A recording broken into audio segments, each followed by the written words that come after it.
Hello, and welcome to the Metta Hour podcast with Sharon Salzberg. I'm Lily Cushman, and I produce this podcast. And we're coming to you today with episode 267, which is another episode of our ongoing anxiety series. Today, we dive into the world of polyvagal theory with Deb Dana, who's making her first appearance on the podcast. This series is looking at a lot of different ways we can approach anxiety. Sharon is talking to different mental health experts, providers, researchers, and we wanted to include polyvagal theory as part of these many different perspectives for working with anxiety. And Deb is a perfect person to do that. She's a clinician, a consultant, an author. She lectures internationally on polyvagal theory.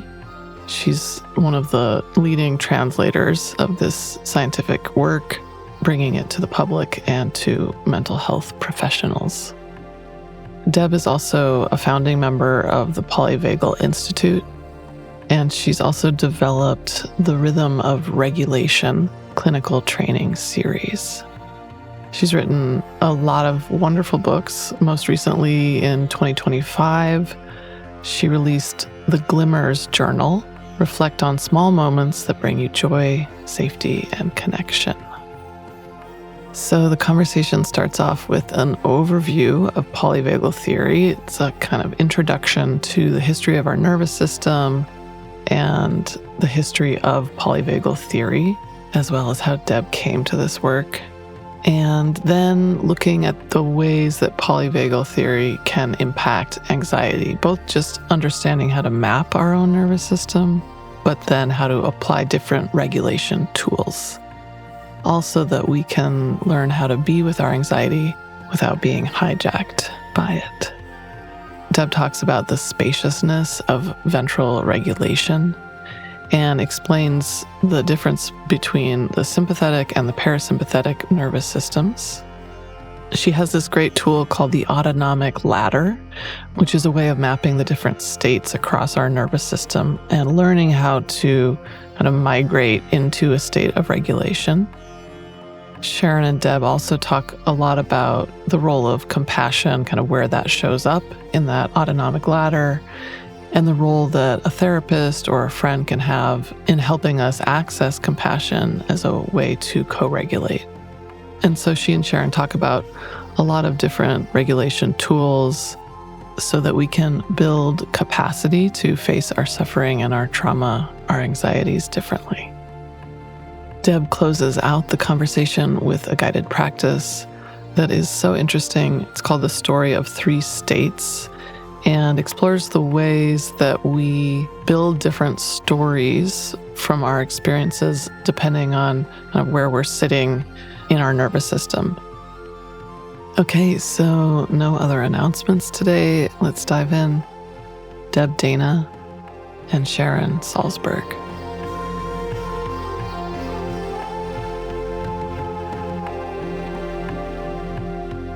A warm welcome to you, Deb. It's wonderful to meet you. It is lovely to be here with you. And where are you recording from today?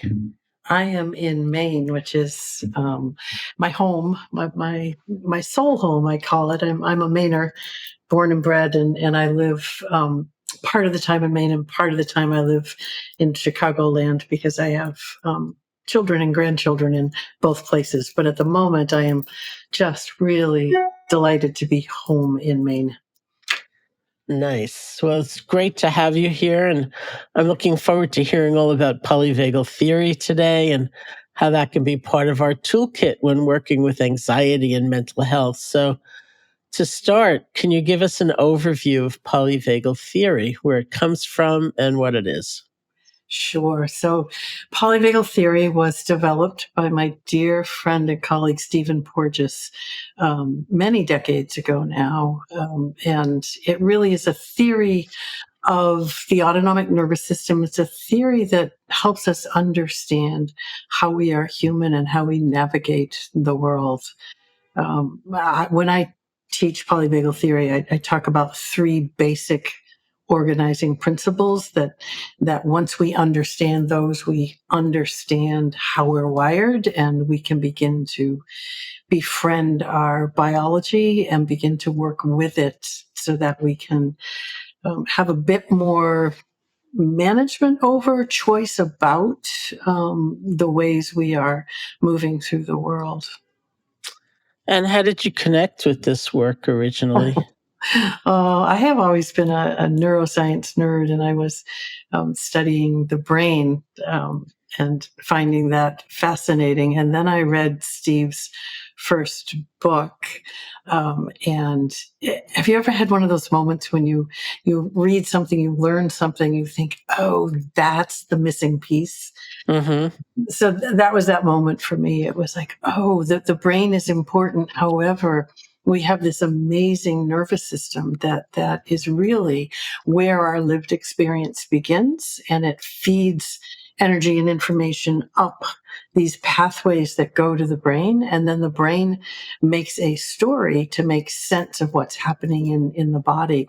And my clinical work was always with complex trauma survivors, and helping them begin to see the world through the lens of the nervous system changed everything for me in the way I work, and for them in the way that they could appreciate some of the patterns that have been developed, and gave us a map to reshaping those patterns. So really it was that moment in time that I call a before and after moment. And when I teach, I try to help people have a before and after moment. I help them sort of come to this place where you can't not see the world through the lens of the nervous system. So that's what happened for me, and really was that watershed moment that changed how I was, both as a clinician, but also how I live my life. Because I do think that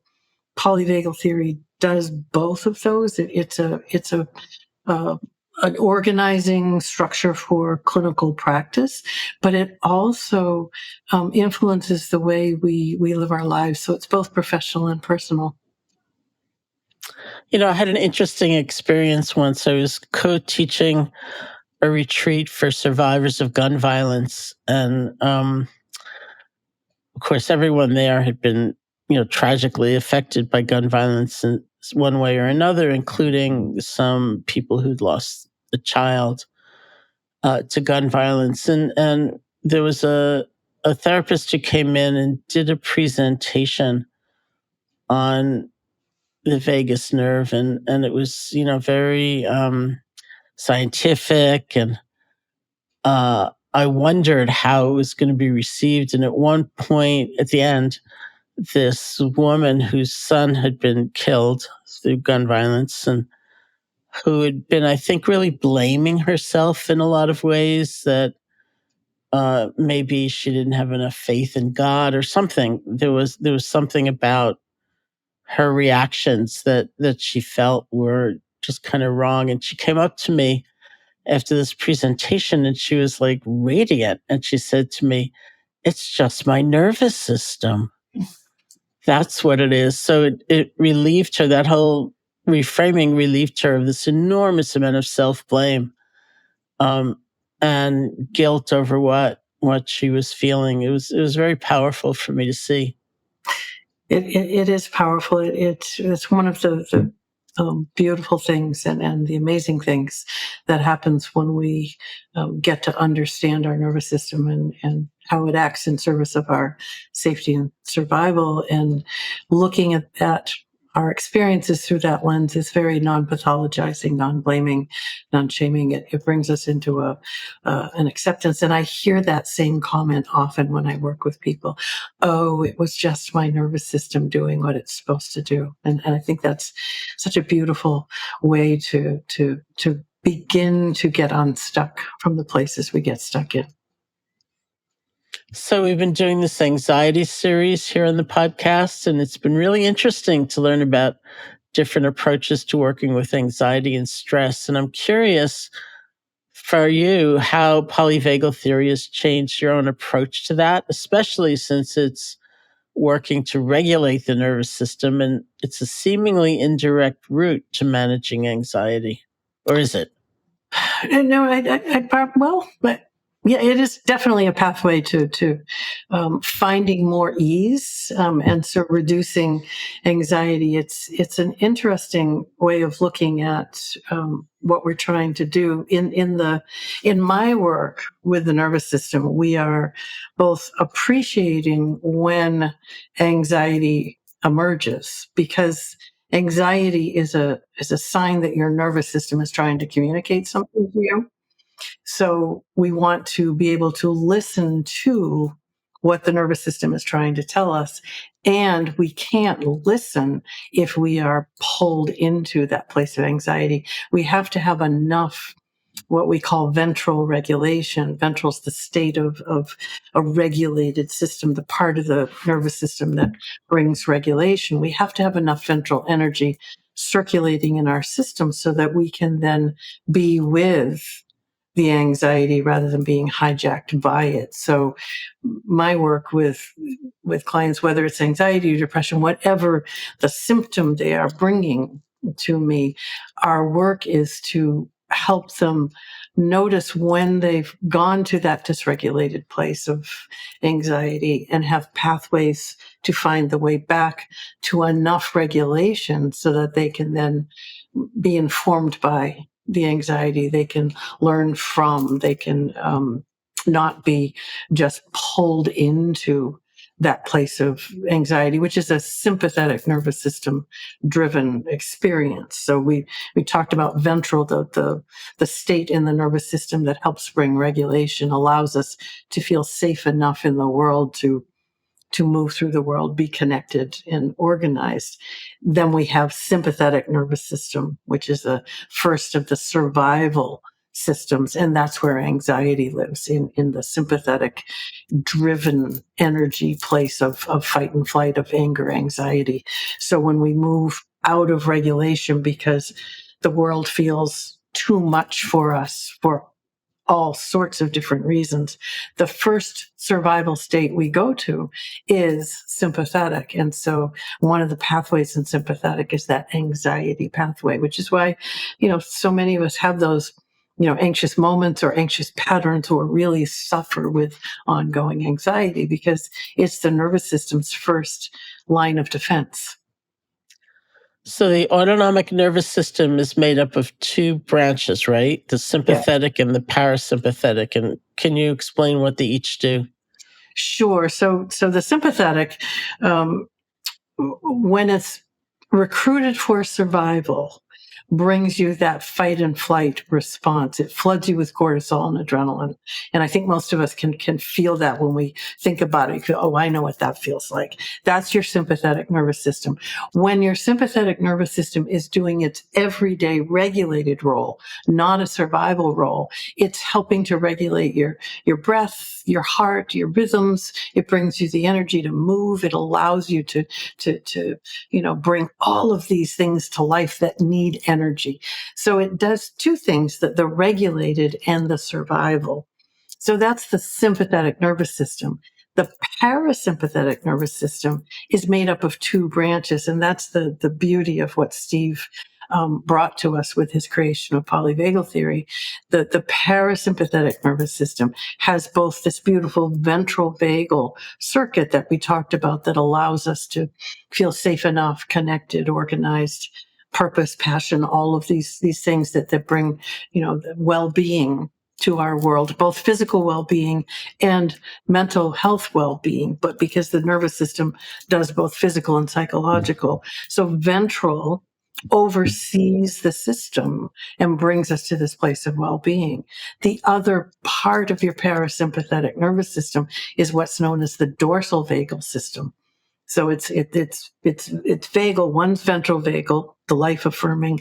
Dorsal vagal has again two roles. It has an everyday role, just like sympathetic does, and its everyday role is to run your digestion in a healthy way. That's what it does.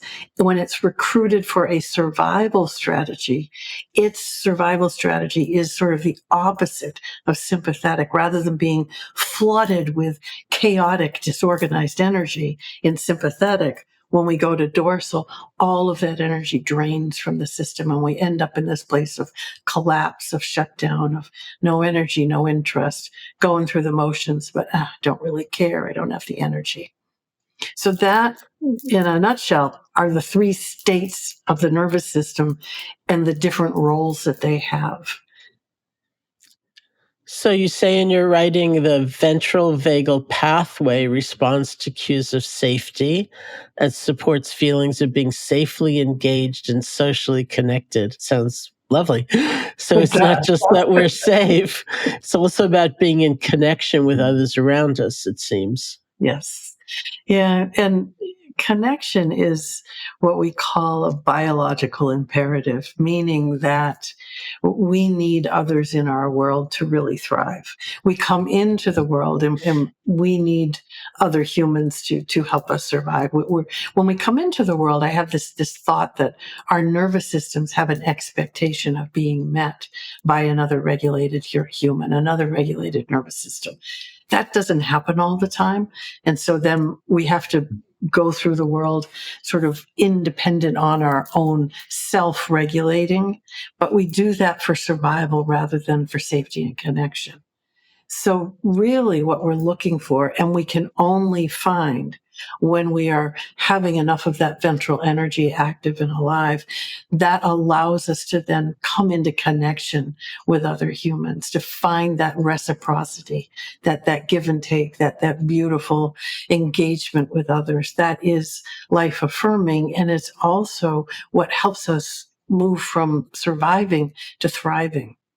Right. And that said, we also want to say that, my nervous system, my experience is I need a small group of people that I can feel safely connected to. I'm probably more on the solitude end of the solitude, the social continuum, and yours might be in a different place. Everybody finds their place on that continuum. We all need another human who we feel safe and connected to.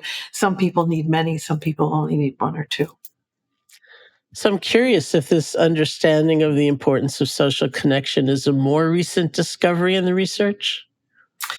It's interesting because Steve really has talked about it since he developed polyvagal theory, but I think in the beginning we were more focused on his illustration of the dorsal vagal pathway, because in the clinical world, we were working with stress, right? We knew sympathetic, and we knew that sympathetic was fight and flight, and we thought of parasympathetic as rest and digest. We had no way of explaining that experience that so many of us and so many of our clients go to of collapse, disconnect, shut down. And so when he brought us the understanding that the vagus nerve has these two separate aspects, one social, engage, connect, safe, the other in its survival mode, disconnect, collapse, move out of connection.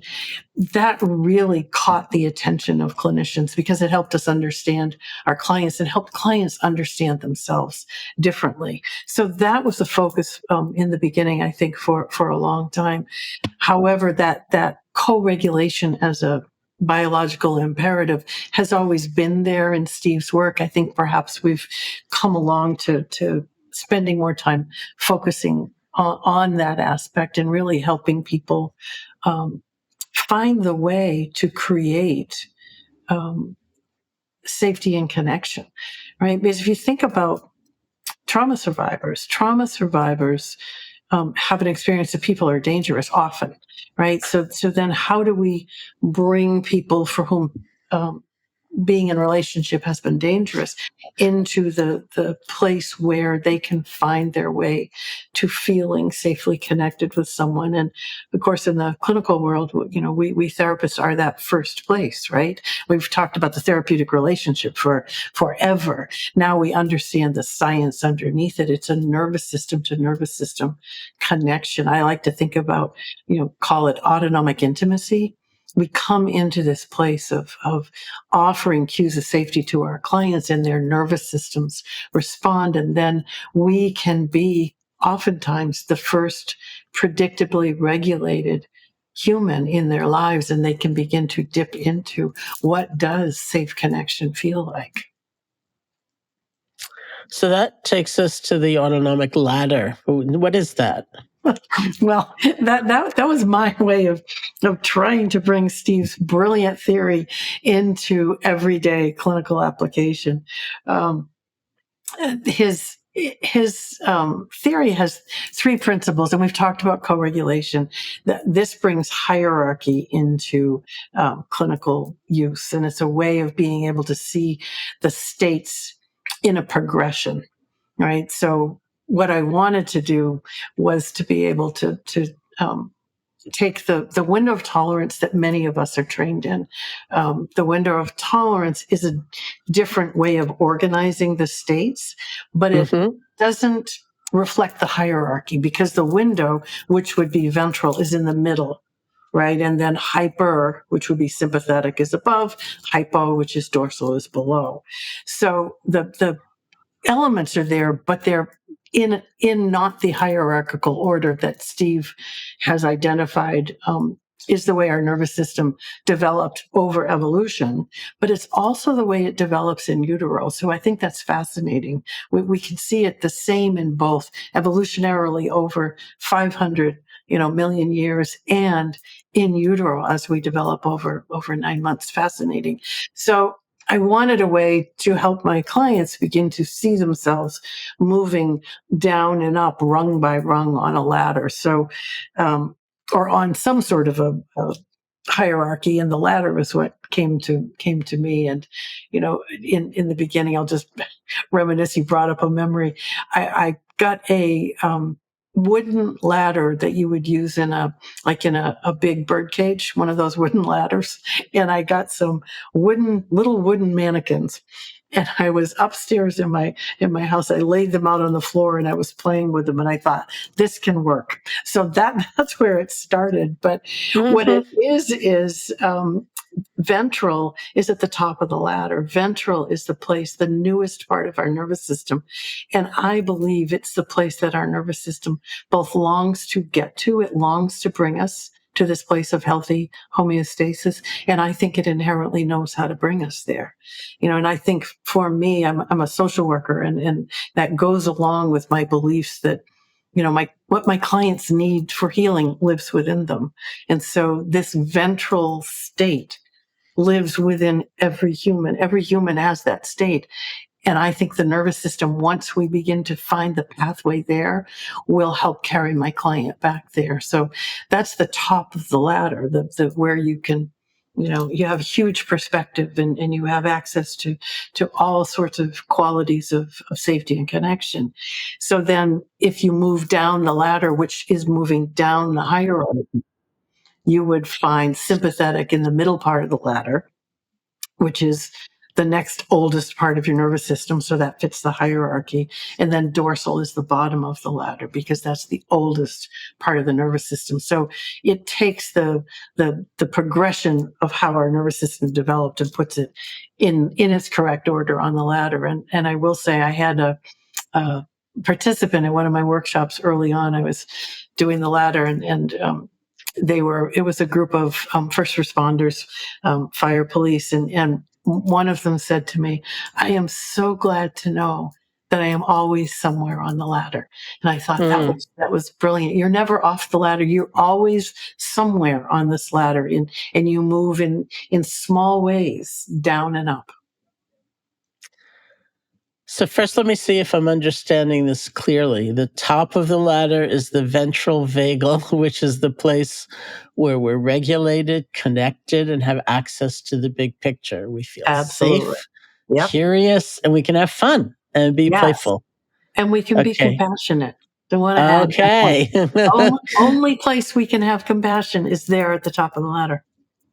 Oh, fantastic. We'll get into that in a minute. Yep. So the sympathetic branch moving down, this is where fight flight exists and where we sense danger in the world. And this is Yep. the place where anxiety or panic attacks live. Is that right?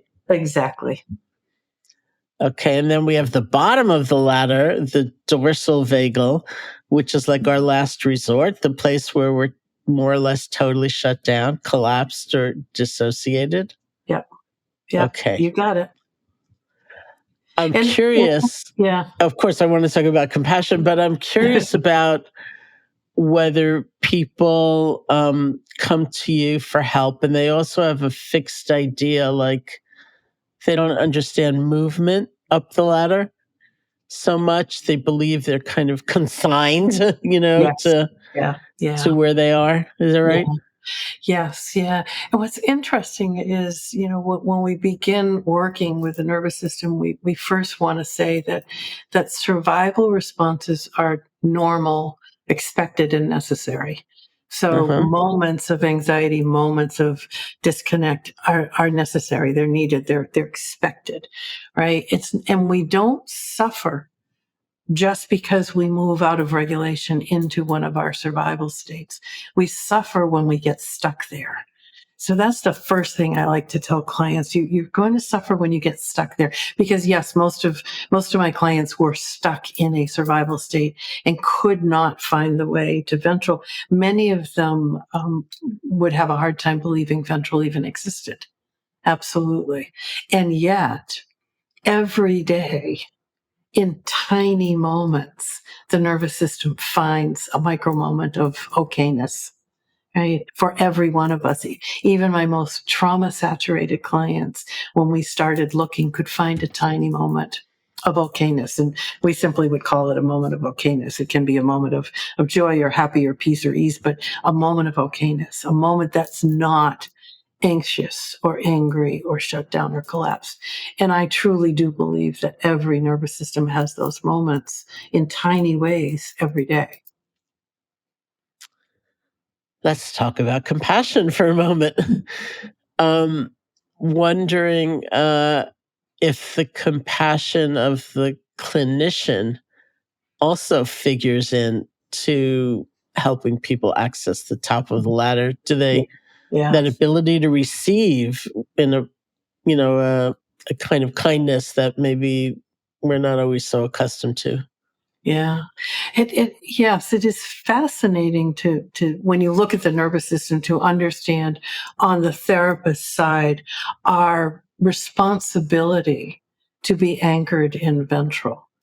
Because if I am anchored in ventral, I am sending cues to my client's nervous system that I am safe, I am here, I am welcoming, right? On a below the level of conscious awareness experience, right? I can also talk and I can say these things, but on a nervous system level, and this is called neuroception. If we want to just add that in, the other organizing principle, this is called neuroception. It's the way the nervous system broadcasts messages of safety or signals danger, and also receives. So as I'm anchored in regulation, in kindness and compassion, in whatever, flavor of regulation I'm in the moment, I'm sending that cue of welcome, that invitation to my client's nervous system. And the opposite is true as well. When I dysregulate, and it's not uncommon for us to dysregulate it during a session. We have moments when we get hijacked by something or distracted, right? And that tiny moment of dysregulation sends a cue to my client's nervous system, a cue of danger. So there's this ongoing communication that's happening between systems. I will say, and I learned this with one of my first clients when I was doing this work, that ventral, which is the place where you can access compassion. You can find options. You can hear new stories. Change can happen when there's enough ventral, and only when there's enough ventral. So I had a client who lived in sympathetic anxiety. That was where she lived. She grew up in a dangerous world, was still living in a dangerous world when we began our work. And we would have moments, tiny moments, when she would come to ventral, and we'd notice that together. And she said really clearly, I can't stay there, Deb. It feels too weird and dangerous. And I said, of course it does. Your nervous system doesn't know this place of safety and connection yet. Right. So even in the beginning, what we think of as the place of nourishment can feel very scary to a nervous system that hasn't had the experience of being there very often. So we want to make sure we're inviting nervous systems into that place of safety and connection in small ways, so as to not overwhelm the system. Right. So yes, that the clinician's anchoring in that place of regulation then allows them to feel compassion for whatever is happening with their client. And if they are not anchored in regulation, they have no access to compassion. And what I will say here is, it's not that they don't want to be compassionate. They are now biologically unable to be compassionate. And that's important for us to recognize. When someone is in a sympathetic anxiety survival state, they are biologically unable to feel compassion. And I wonder how many experiences are mediated by not feeling so terribly alone in your anxiety. Or, I mean, I have a friend who's very claustrophobic and has a difficult time getting in elevators if they're small enough, Oh, yeah. But if someone holds his hand or even just talks to him, puts a Yes. hand on his shoulder, something like that, Yeah. as they ride up, things shift. Everything changes. Absolutely. That's the power of both co-regulation, right? Of being with someone you feel safe with, and the power of a system that's anchored in ventral to send those cues of safety. Right. And it's a lovely thing to see. We see that that's a beautiful example. I was thinking, I'm fairly claustrophobic myself. And I'm thinking I would have to have a really strong connection with the person for my system to be able to calm enough I was thinking about some of those really tiny elevators that some places have. I'm thinking, I'm not sure, I might walk, but there is the power of connecting to another regulated system to then feel that sense of regulation coming alive in your system as well. Absolutely. I think that's a beautiful example. Both touch, because touch conveys the state of the person doing the touching, right? And can be a beautifully regulating invitation for another nervous system, and also, words and tone of voice. So I think that's lovely. So yes, and of course in the clinical world, that's what we're doing, right? We're using our regulated self in a way that our client system can receive it. And that's the other thing we want to think about when we think about nervous systems, that, if my nervous system might want a touch on the back, another nervous system might want a handheld, and another nervous system might want just shoulder to shoulder without other touch, right? So our work is to sort of be curious about how can that nervous system receive my my transmission of cues of safety, right? And it's different for different nervous systems. So we're always sort of curious about that with another system. So for that same client who, every now and then we get to ventral together and we did more and more of our work together, she would often come in and say, Deb, don't use your kind therapist voice today because it will overwhelm my nervous system. I say, great. I have a whole bunch of other voices that are both anchored in ventral, but not the soft, kind one. Let's play around. Which one do you want, right? You want the confident one, the competent one, the directive one, the playful one. Which one do you want? But that was a beautiful example of her knowing what her nervous system needed. I want to hear some of those voices. I'm tempted to ask you. I want to go back also to something that you said about those moments. It was a very beautiful description of how we just have these moments. We have access to these moments of ventral vagal anchoring, each one of us just in a life. Yes. And that brings up to me the question, and you used the term noticing. Yes. I might say mindfulness. And so it seems that that's an essential component to taking those moments in. Yes. Yeah. Yes. You would. Yes. Your mindfulness would probably be mine. My practice is notice and name. That's what I do. In my own life. That's what I do with clients. Notice what's happening in your nervous system in this moment and name it. So we stop for a moment in that place, right? Because otherwise, it just passes us by. Right. And if it's a ventral moment, we don't gain the full benefit of it because we haven't stopped to really just a few seconds take it in. Right. That's the savoring practice that I often do. Savoring is at its most 30 seconds. Right. It's a very short practice that you stop, you notice and name the ventral moment, and you just let it fill you for a few seconds. And then you can go on with your day. But those few seconds are powerful, right? Because your system, has a chance to let it land and let it expand a bit. So then every time we do that, it becomes easier to find the next one, right? So then pretty soon we're saying, oh, there's a moment. There's a moment. I would teach savoring to my clients. And then during our session, I'd say, ooh, that felt like a moment that you could savor. Would you like to? And they either, could or couldn't. It didn't matter. But at least we stopped for a moment to notice. That was a moment of okayness, of regulation, of connection, of sweetness. So there are a lot of memes these days that are joking about how our nervous system doesn't quite know the difference between a basic inconvenience and a life or death situation. It's like our danger perception is constantly misinterpreting the world around us as more dangerous than it is, and it actually seems pretty dangerous. Is that just part of the challenges of our evolution, or is there some feedback loop that we get stuck in?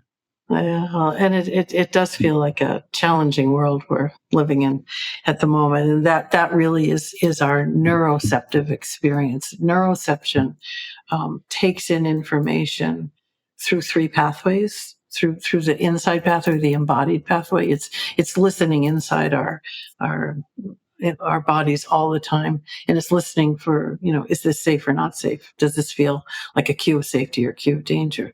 So that's the inside pathway. It also listens in the outside pathway, so the environmental pathway. And again, it's looking for cues of safety and danger. And then it listens in what I call the between pathway. So it's listening to other nervous systems. Right. And again, this is all below the level of conscious awareness, which is why in your world, we bring mindfulness. In my world, we do the notice and name.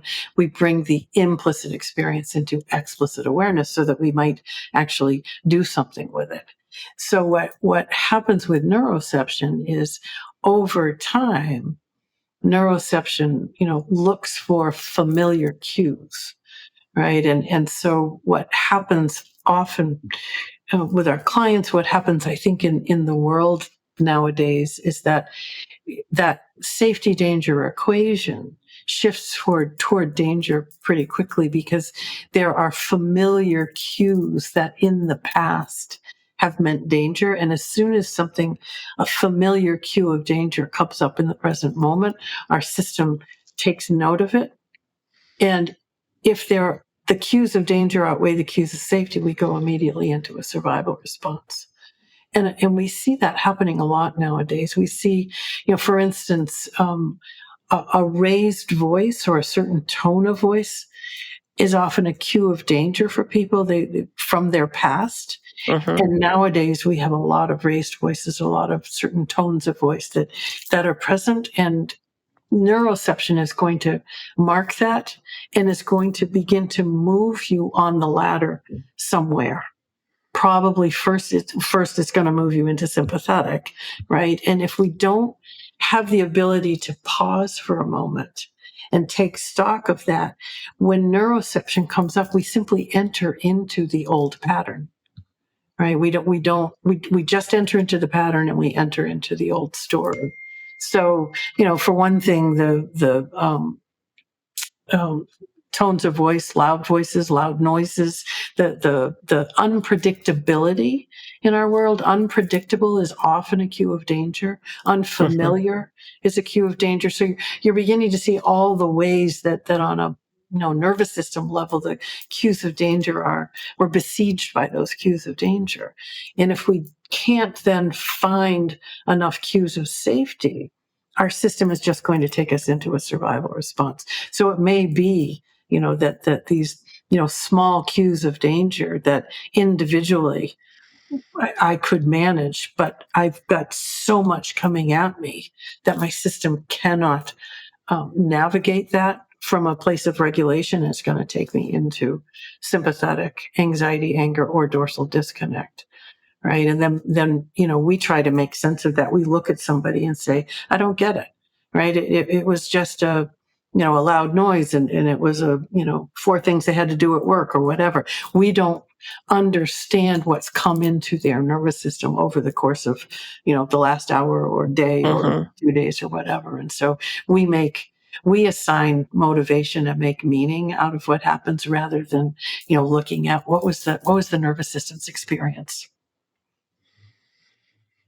So we're going to talk about some very practical tools. And I want to mention here that you have a number of wonderful books out there as resources for people. The most recent just came out in March of 2025 called the Glimmers Journal. And we'll have to talk about Glimmers in a moment. But you have a great term, the rhythm of regulation. And I wonder if we can start there.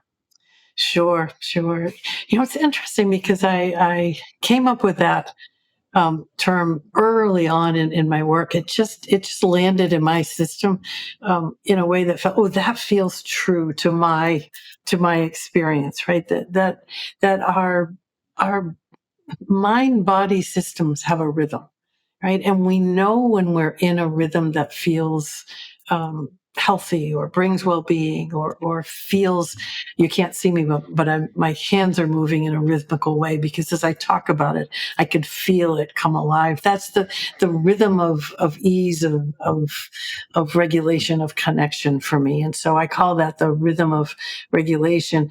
And we also know when we move out of that rhythm, right? We can feel it immediately in our mind-body system, right? It may come first as a thought, it may come as a body experience, but we know when we've now moved into a rhythm, a survival rhythm. They feel very different. And if you play with it for a minute, the rhythm of regulation, and invite that to just come alive in your body. That's that place of ventral regulation, safety, connection. And you might feel it, you might move it, you might see it, depending on how you bring things to life. But that's the state your nervous system is longing to help you be in. And from that place, so many things are possible, right? Including compassion, including mindfulness, including change, right? We change our patterns from this place. So then just for a minute, play with, the rhythm of anxiety, right? Compare that, because the nervous system loves a comparison experience. So you just had the rhythm of regulation. Now invite the rhythm of anxiety to come to life just a little bit, not a lot, and just feel the difference. Right? It feels very, very different in your body, and the images and the colors and everything will be different. The movements are no longer rhythmic, they're sort of jagged. And then just for a minute, dip into the rhythm of collapse, right? Which does have a rhythm. It still has a rhythm. It's just a very different one again. Right. And you can feel that's those rhythms are always there in your system somewhere. So then, just because we don't want to stay in that place, come back to the rhythm of regulation. right? Find your way back, move up the ladder through a bit of energy to the rhythm of regulation, and just feel how your system can take you there. I would do this with clients who would, really appreciate your system knows the way. It knows how to get you back to this place. And every time we come back, we strengthen that pathway. So, what are the main regulation tools you implement in your work? I know movement and breath are important ones. Yeah, and it's interesting because breath can be very challenging. Breath is controlled by your autonomic nervous system. So breath is an autonomic experience, and it can be a great regulator, but it can also be an activator, a dysregulator, because once you begin to play with the rhythm, I think we have breath patterns for a reason. And for, most people who are sitting with unresolved trauma, the rhythm is built to keep the trauma out of awareness. So once we begin playing with the breath, changing it, I had a client who told me, she could feel the breath change, and she was scared because it then gave her access to whatever else was underneath. So when I work with breath, I usually work with sighing first, because we all sigh, and sighing is a tiny interrupter of a state. So yes, breath and movement, because our bodies long to move. They're always in motion in some way. What I do is I look for small things that are easy to reach for, because if the nervous system feels that something is too great a challenge, it's going to, again, take you to a survival state. But if it feels, oh, this is possible, and then you try it and you're successful, your brain says, oh, that felt good, let's do it again. Your nervous system says, yes, that was a moment of ventral, let's do it again. So, one of the reasons I wrote the Glimmers Journal is because glimmers were what I developed with my clients long ago. On a map, we have triggers, and we all understand what activates our dysregulated states, our sympathetic and our dorsal. But then in order to fully heal, we also have to, regularly access cues of safety. And I needed a word for those. And so that came up to be glimmers for me. So that's where glimmers started. And glimmers are these tiny moments of ventral that just appear during our day. And when you stop for a moment and just look at the glimmer and take it in, what we do is I call it gathering glimmers. We do that, and then we do the next and the next. And over the course of the day, you've gathered a number of glimmers. The hypothesis is, in beginning research, to say that as you have more of these ventral moments, your access to ventral, your set point for ventral, increases. Right. So, and that's really what we're looking for, or at least that's what I'm looking for in my work with clients, is can they have more access to ventral? And so glimmers were a way to do that, not to turn away from the suffering or to bypass or not manage or deal with the trauma, but as a way to build a platform, a foundation, so that we have access to ventral, so that we can then turn toward the suffering, turn toward the trauma, and not be hijacked by it, but work with it. So it's important to remember glimmers aren't a toxic positivity. They're not a way to get out of. They're a way to build the capacity to be with what you are suffering with differently. So glimmers, I think, are all around us.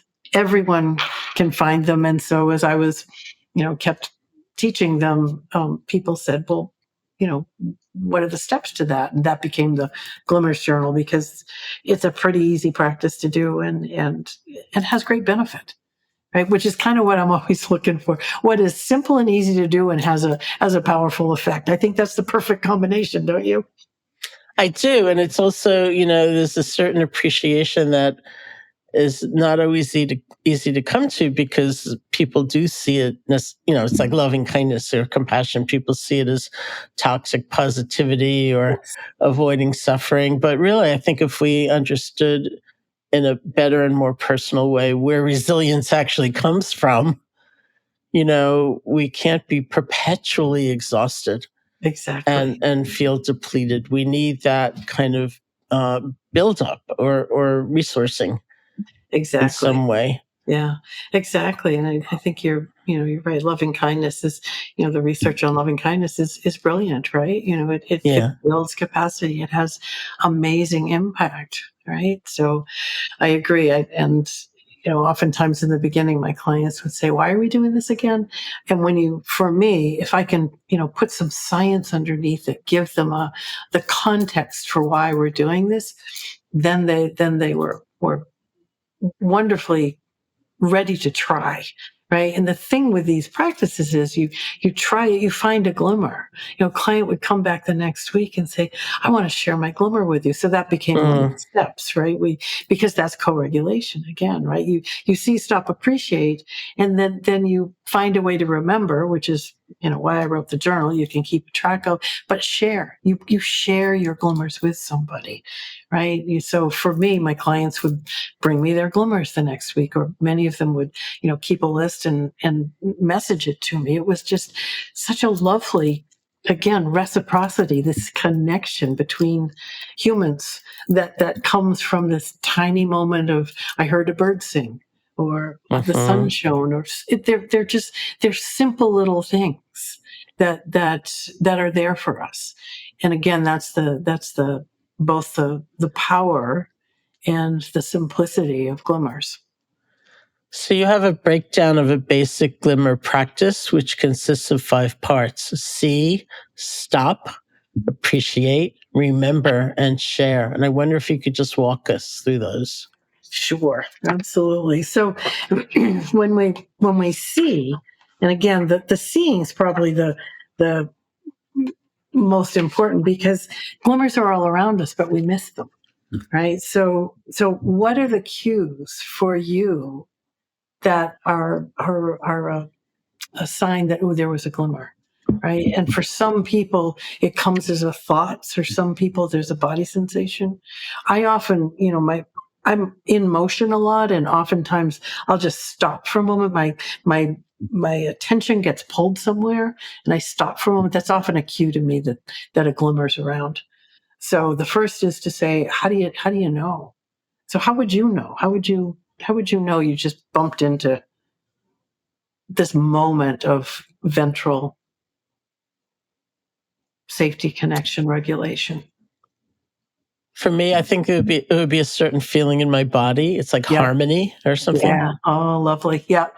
Yep. So once you know the cues, then you're going to look for those during the day. And when you feel whatever those cues are, stop and look and notice what it is that has brought you that, right? That's how we begin to find the glimmers, and then just spend several seconds in the appreciate.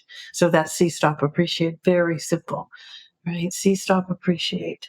And it's just a few seconds again, which is the lovely thing about the glimmer practice, is that it's easy to build into your day. You don't have to take, a lot of time out to practice this. The glimmers will come to you. Your job, so to speak, is to just be on the lookout for them. Right. So we create a whole list of cues. And then as we go through the day, we think, oh, I just felt that. Where's the look for the glimmer? Right. And then remember, there's so many different ways to track your glimmers, and that tracking, that remembering, again, both adds to the power of a glimmer, because you're either writing it down or drawing it or taking a picture. There are all sorts of different ways, but it also over time helps you see patterns, right? Hmm. So for me, I know that I am going to find glimmers when I'm, going by the beach, right? I have a whole list of these glimmers. I can see the pattern. You might find a pattern in a certain place or with certain people or certain times of day. So finding patterns with the nervous system is what we're looking for. We like the points in time, which is the glimmer moment, but we want to turn the points into patterns so that we can deepen them in that way. And so then the share, right? There are many ways to share. I encourage people to, find a glimmer buddy, right? Or create a glimmer group. A lot of families at the end of the day will do a glimmer practice, share one glimmer that you found in your day to day. I have a couple of people in my life that they're my glimmer buddies, and I'll often just send them an emoji and they'll say, "Oh, there's a glimmer from Deb," right? So you got to create the connection with people, but then there's so many ways to share your glimmers. And when I share my glimmer with one of my friends, they often feel it come alive for them too. I want to say that's not always the case, so that my glimmer might not be a glimmer for you, but oftentimes it is. And so again, you get to feel it together. Well, thank you so much. I feel really encouraged about life at the moment. Yeah, let's do that, please. Yes. I'd like to just add a note here before I turn it over to you for a practice that a lot of the work you do is specifically applying polyvagal theory to trauma and even complex trauma. And for those listening who are coming from a very wide range of life experience, I wonder if you could speak a bit to the differences, if there are any, between working with polyvagal theory for trauma and kind of a day filled with anxiety. Yeah, it's a great question, and I get asked a lot about working with different groups, and I think what I've landed on is every human has a nervous system, and so it's not a lot different. It's just a matter of intensity.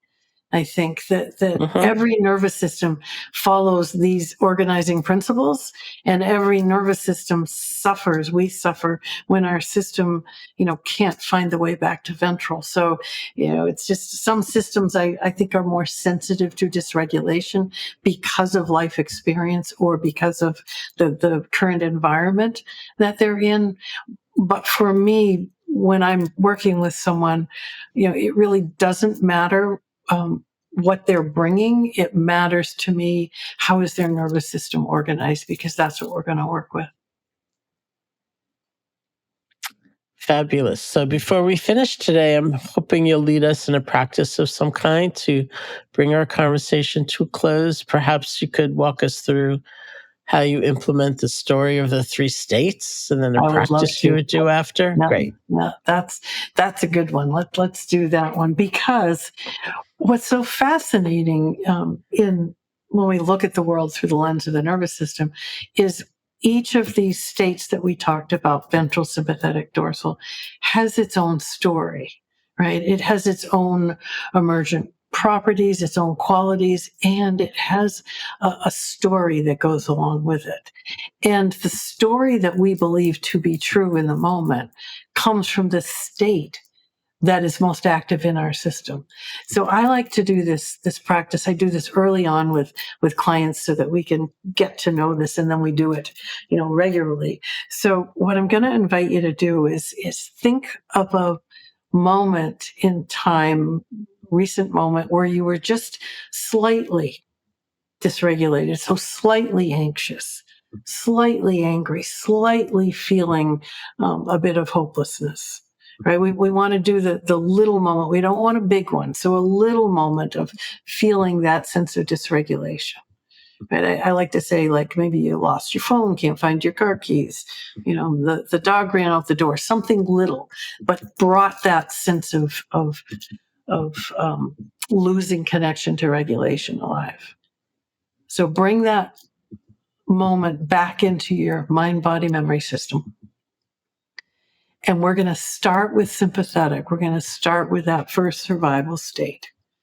So look at that moment through the perspective of sympathetic anxiety. So you feel your system go to that place of anxiety. I've lost connection to ventral regulation. I'm in that place of anxiety. And what is the story your sympathetic system tells you about that moment you're remembering? And just think for a moment, what's the story?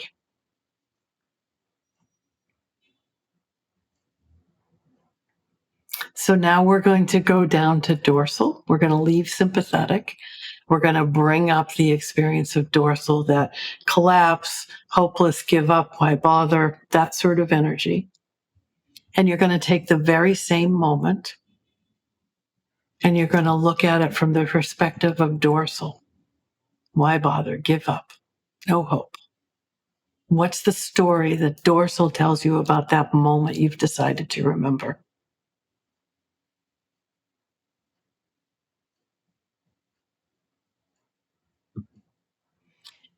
And now we're going to come to ventral, right? Because whenever we do these practices, we want to end in the state of ventral regulation. So come to ventral, right? Reach for that sense of okayness, right?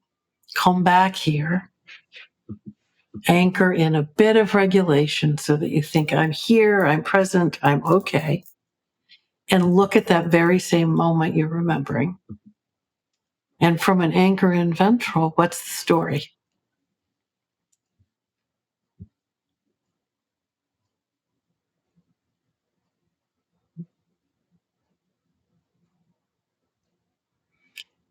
So now you have 3 stories, right? You have one moment. Nothing about that moment has changed. The moment is the moment, but you have 3 very different stories. So just take a moment and look at your 3 stories and see how different they are. Right? Same moment, 3 very different stories. And you will find that with every moment in time, because your dorsal story is one that has some flavor of hopelessness, giving up. Your sympathetic story has some flavor of danger. And your ventral story has some flavor of possibility. And these are always active in our system. And so the practice that I like to invite people to do once they've really learned how to do this, you've tried it out, the practice now is, upon reflection, because it's hard to do in the moment, but you might decide at night, I'm going to take a moment for my day and reflect on it and look at the 3 stories, right? It reminds us that it's more than the story. It's usually a survival story. It's more than the survival story that I was stuck in. There's another survival story, and there's a regulated story. So upon reflection, look back at a moment and see the 3 stories. The other thing to do, kind of fun to do, is take a moment of regulation and hear the story of regulation that you were in and look at the 2 stories of survival that were in the background. Right? They didn't come to life because you were in regulation, but they were there in case your nervous system felt you needed to be rescued by them. Right? So it's a lovely way of expanding perspective and sort of being able to look at the world and say, oh, there is more than one story. And I think in the world that we're living in this moment in time, we have great groups of people who are stuck in sympathetic anxiety, anger, and their sympathetic stories. We have another great group of people who are stuck in dorsal collapse and the stories that come there of despair and hopeless. And we need to have enough people who can find the way to ventral and hear the stories of hope and possibility from ventral. So Sharon, I think that's a practice that practice and the glimmer practice are ways we begin to shape our system away from protection and towards safety and connection.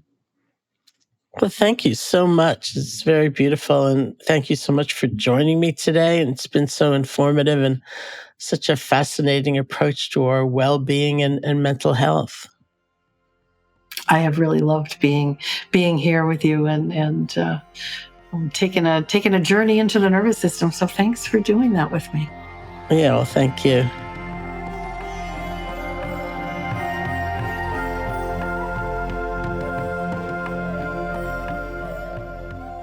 Hey folks, thanks so much for listening. If you're hearing this, you've come to the end of the podcast. So to learn more about Deb's work and her most recent books, the Glimmers Journal, as well as the Nervous System Workbook, you can visit her website, which is rhythmofregulation.com. And for all things Sharon, including lots of online courses, guided meditations, and of course, the rest of this anxiety series, you can visit SharonSalzberg.com. This has been the Metta Hour podcast, brought to you by the Be Here Now Network.